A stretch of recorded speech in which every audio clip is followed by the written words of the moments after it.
Welcome to show number 16. Welcome to this segment of Black Belt Radio. I'm Grandmaster Kevin Case, and today we're diving into a subject that goes beyond forms, sparring, or tournament medals. In this episode, we're talking about something foundational: the professional boundaries and expectations we set between instructors and students. As martial artists, we talk a lot about discipline, respect, and honor. But these values must also be reflected in how we manage relationships in the dojo. The power and trust placed in instructors carries a heavy responsibility. When boundaries are clear and healthy, we create a safe and supportive space for our students to grow, physically, mentally, and emotionally. Whether you run a school, assist in class, or are just beginning your journey as an instructor, today's conversation is meant to ground you in what ethical leadership truly looks like in the martial arts world. Let's talk about what it means to lead with integrity and why it matters more now than ever. Welcome to this segment of Black Belt Radio, where we really get into the foundational principles that truly matter in the world of martial arts. Today, we're tackling something absolutely critical. For the integrity and maybe most importantly, the safety of any training environment. We're talking about the guidelines around instructor-student contact and, professional boundaries. This isn't just a list of rules. It's really about fostering a culture of trust and respect. Mm-hmm. We're going to unpack some incredibly important guidelines. These were developed by Grandmaster Kevin Case for the United Tong Sudo Association.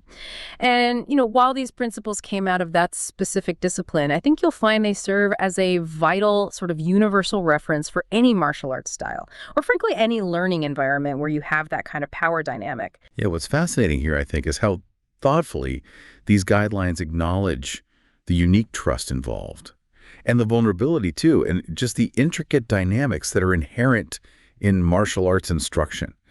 It's really a blueprint for ensuring a safe, professional, and deeply ethical training space for everyone. Yeah. From the newest white belt right up to the most seasoned black belt. Exactly. So for you listening, whether you train yourself or maybe you're thinking about starting or perhaps you're an instructor, this will give you a really clear comprehensive understanding of what good professional conduct actually looks like. And for instructors, it's a powerful reminder, isn't it, of the huge responsibility you carry. That sacred trust placed in your hands is not just about avoiding problems, it's about cultivating the absolute best environment for growth. Let's get into it. Okay, so the core of this whole discussion, really the bedrock, lies in truly getting the martial arts instructor-student relationship. It's profoundly trust-based. Absolutely. But maybe more than that, it inherently involves elements of power and dependency. It's not like, say, a typical classroom where you might just sit at a desk. Here, you're putting your physical safety, your emotional development, sometimes even your self-worth into someone else's hands. Right. So it's not simply about learning, how to throw a kick or block a punch, is it? We're often talking about a deep, sometimes really transformative mentoring relationship. Students get pushed beyond their comfort zones. They explore new physical abilities, mental strengths they might never have imagined. And the instructor, as that guide, they witness this really profound personal evolution. There's a satisfaction in that mentorship, right? A feeling of passing on a legacy. It creates a powerful bond. Precisely. And this connection can become even closer, especially during something like the black belt apprenticeship process. This isn't just about nailing techniques. It often involves shared, sometimes quite intense experiences. Think about traveling to seminars together, maybe participating in social activities, or even, occasionally getting glimpses into an instructor's personal life. These things are pretty natural outcomes, really, of spending so much focused time together, pursuing a shared, passionate goal. The guidelines actually acknowledge this closeness. They see it as one of the most rewarding parts of teaching. Okay. And here's the pivotal point. The thing these guidelines really stress: despite that closeness, despite the shared journey, the teacher must always remain the teacher, and the student, The student remains a student. It seems simple, but it's key. The instructor inherently holds a position of authority. They have evaluative responsibilities. They're assessing progress, granting promotions. And the student, just by definition, remains dependent on their guidance, their approval, their wisdom. So maintaining this delicate balance, this sort of intentional separateness is absolutely crucial, both for fostering real growth and maintaining that professional distance. Yeah, and this raises an essential question when these guidelines tackle head-on. What happens when that natural admiration and deep respect, which are, so normal in this context, start to blur? What if those feelings begin to feel personal or maybe intense on either side? The guidelines are unequivocally clear here. The instructor carries a professional and ethical responsibility to mentally step back at that moment. They absolutely must establish clear boundaries and actively deter or discourage any relationships of a close social or, critically, a sexual nature with their students. This isn't about stifling genuine connection, not at all. It's about safeguarding the integrity of the instructional relationship and protecting everyone involved from potential harm or, even just misunderstanding. It's really about proactive vigilance. Okay, so if that unique trust and the potential for blurring lines is the foundation, let's unpack the practical side. Maintaining general professional boundaries. We're talking about the everyday conduct, right? The stuff that reinforces this ethical framework. Yes, exactly. Professionalism isn't just like a suggestion. It must be demonstrably evident in all interactions. So that means with students, with their families, with staff, even with a wider community. It covers how you present yourself, your appearance, your communication style, your general behavior.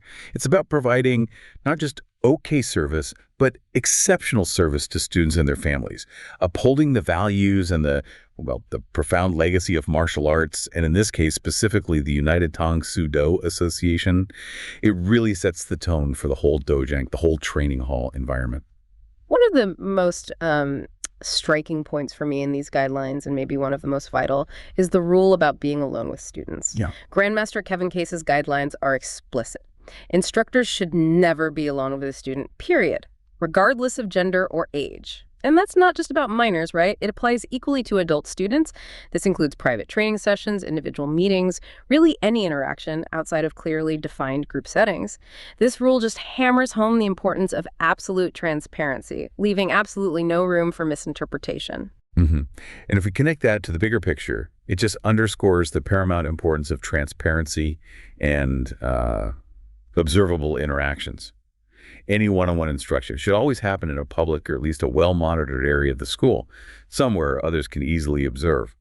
Ideally, parents, guardians, or maybe fellow instructors should be present or at the very least fully aware of any instructional sessions, especially when working with minors. Now, this isn't about suspicion, it's about reinforcing trust for everyone involved and proactively safeguarding both the students and the instructors from potential misunderstandings or accusations or, God forbid, actual misconduct. It creates this really robust layer of protection and accountability for everyone. It's fascinating, isn't it, how a seemingly simple rule like never alone can have such a profound impact. Establishes trust, maintains it, leaves no gray areas. Exactly. It just removes ambiguity. Yeah. And it sets a clear standard that's, easily understood and easy to uphold. Okay, now, martial arts obviously inherently involve physical contact. It's just part of learning, part of practicing the art. So within these comprehensive guidelines, what exactly does appropriate look like when it comes to that physical contact? I imagine that's a very fine line for instructors to walk. It is, and it requires really careful discernment and adherence to clear protocols. Physical contact between instructors and students should always be appropriate. It must be necessary for instruction, and it has to be conducted in a respectful, non-invasive manner, limited strictly to essential martial arts techniques.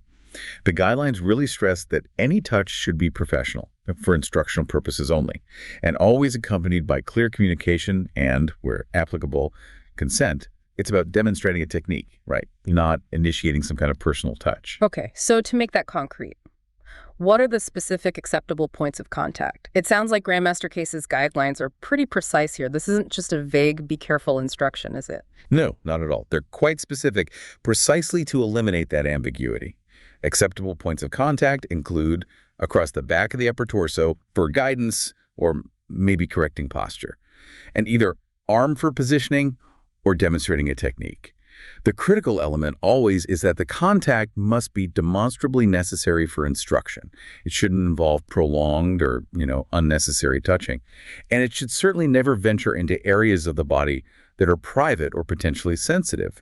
This precision ensures that physical contact serves its purpose effectively, professionally, without becoming ambiguous or uncomfortable or inappropriate for anyone involved. Right, which means clear communication and getting consent are absolutely vital before any physical contact, even if it's clearly for instruction. I think maybe a lot of people might assume consent is just implicit in a martial arts class, but these guidelines emphasize it's an ongoing, conscious practice, don't they? It's about ensuring comfort and clarity for the student every step of the way. Absolutely. I mean, while a student generally consents to physical instruction just by being in the class, specific techniques or adjustments, especially ones that might involve closer proximity or maybe a new type of contact, they should ideally be prefaced with a quick, "May I adjust your posture here?" Or, "Okay, I'm going to guide your arm for this technique."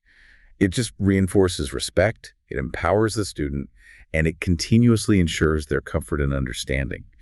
It transforms what could be a passive experience into an active, consensual one. Really important. That attention to detail on physical contact brings us to even more nuanced areas, particularly techniques that inherently require closer physical interaction. What specific protocols are in place for those, given their sensitive nature? Right, these can be particularly sensitive, and they require the absolute strictest protocols to prevent any potential for misunderstanding or worse, abuse. I'm referring to techniques like, grappling, groundwork, certain self-defense scenarios, or one-step sparring, situations where bodies are just in much closer proximity than, say, practicing a distant punch or kick. You're right. The whole dynamic is completely different in those close contact situations. How do Grandmaster Case's guidelines specifically address these? They're very, very clear.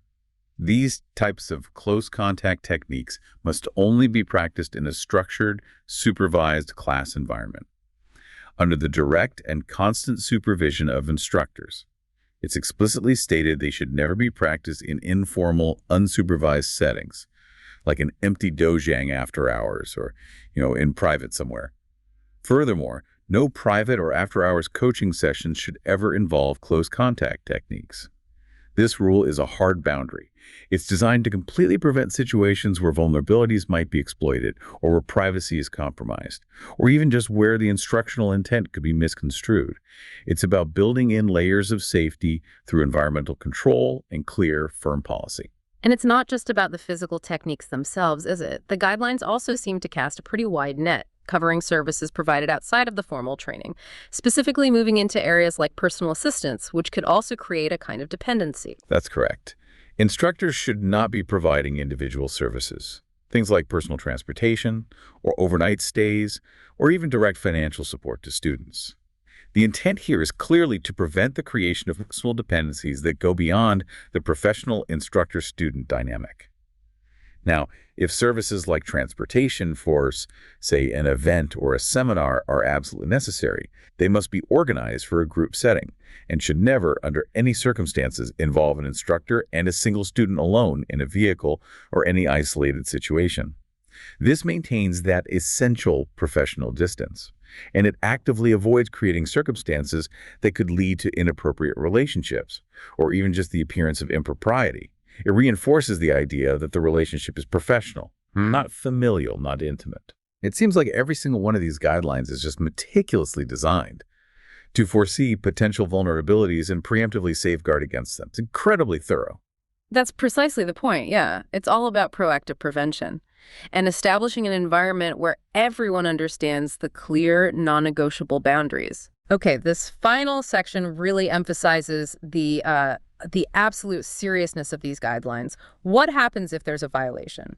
Particularly regarding inappropriate relationships, Grandmaster Kevin Case's guidelines seem to have an exceptionally strong, really unwavering stance here. They absolutely do. And it's critical for maintaining trust within the whole martial arts community. The United Tang Soo Do Association has a zero-tolerance policy, Full stop. Any instructor found to have engaged in an inappropriate or exploitative relationship with a student, especially a minor, will have their membership permanently revoked. This isn't some temporary suspension, it's permanent disassociation. Furthermore, they will be reported to local law enforcement and any other appropriate authorities, and they'll be publicly disassociated from the organization. The intent is crystal clear. This conduct is unacceptable. It has severe, irreversible consequences for the perpetrator, and it protects the community by signaling very loudly that such behavior won't be tolerated or shielded in any way. So what does this all mean for actually maintaining these high standards moving forward? How do they ensure these guidelines aren't just, words on a page, but actively lived principles within the dojangs? Well, to ensure adherence, there's a multi-pronged approach. It has to be ongoing. All instructors must receive rigorous, continuous training, specifically on appropriate physical contact, professional boundaries, best practices for student interactions. These aren't one-and-done sessions either. Regular discussions, refreshers, maybe scenario-based training. These are crucial to consistently reinforce the importance of maintaining those boundaries and understanding the nuances. This ongoing education is vital for really embedding these principles deeply into the culture of every single school affiliated with the organization. It's about continuous learning, even for the instructors themselves. And what about reporting concerns? Because for any of these guidelines to truly work, it's essential that students, parents, even fellow instructors feel, well, not just permitted, but actively empowered and safe to speak up. If something feels off or if they witness potential misconduct, how are those channels ensured? That's a critical component, absolutely. A clear, accessible protocol must be in place for handling reports of misconduct. This protocol needs to ensure fairness, yes, but also absolute discretion for the reporter and swift, decisive action. It's also vital that parents and students are not only informed of these guidelines, maybe through a clear policy document you get when you sign up, or an orientation session, but that they are also consistently encouraged to use open communication channels to address any concerns that arise. This fosters an environment of proactive trust and transparency, where individuals feel heard, feel protected, knowing that their concerns will be addressed promptly and effectively, without any fear of reprisal. It really transformed a set of rules on paper into a living, breathing culture of safety and respect. It sounds like the key is really empowering everyone, isn't it? To be part of upholding this ethical framework, not just placing the entire burden on the instructors. Precisely. A culture of safety, ultimately, is a shared responsibility, built on trust and mutual respect, where boundaries are understood and maintained by everyone involved. Well, this look into Grandmaster Kevin Case's guidelines developed for the United Tong Sudo Association really highlights the comprehensive, almost foresightful approach needed to ensure safety, respect, and deep ethical conduct in martial arts. It's fundamentally about protecting everyone involved, and in doing so, upholding the profound integrity of the art itself. And these principles, they extend far beyond just safety protocols, They actively foster a vibrant culture where knowledge is truly valued, where critical thinking is encouraged, and where that incredibly potent mentoring relationship between instructor and student can actually flourish without compromise, without undue risk. They really are a powerful testament to the idea that a strong, thriving martial arts community is built on transparent trust, clearly defined boundaries, and unwavering accountability. Absolutely. That delicate balance, isn't it? Between nurturing a student's growth and maintaining that non-negotiable professional distance. It's perhaps one of the most challenging yet undeniably essential aspects for any instructor to master and navigate daily. Yeah, and this comprehensive framework, it raises an important question, I think, for you listening, as you reflect on what we've discussed. How do these detailed guidelines shape your own understanding of what constitutes a truly safe and profoundly respectful learning environment? Whether that's in martial arts or really any other field where a significant power dynamic exists, what do you now look for? Or maybe what questions might you ask to ensure those boundaries are clear and respected? Something to mull over as you go about your day. Thank you for joining us for this segment of Black Belt Radio.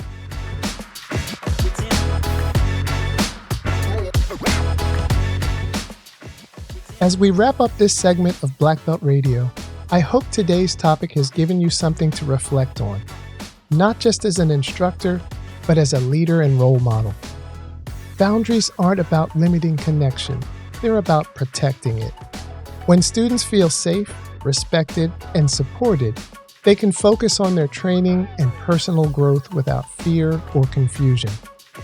If you're part of the United Tang Soo Do Association, remember that we hold ourselves to a higher standard. Because we don't just teach martial arts, we help shape lives. Let's continue to honor that responsibility in how we carry ourselves on and off the mat. Until next time, train with purpose, teach with integrity, and lead with respect. This is Grandmaster Kevin Case, and you've been listening to Black Belt Radio.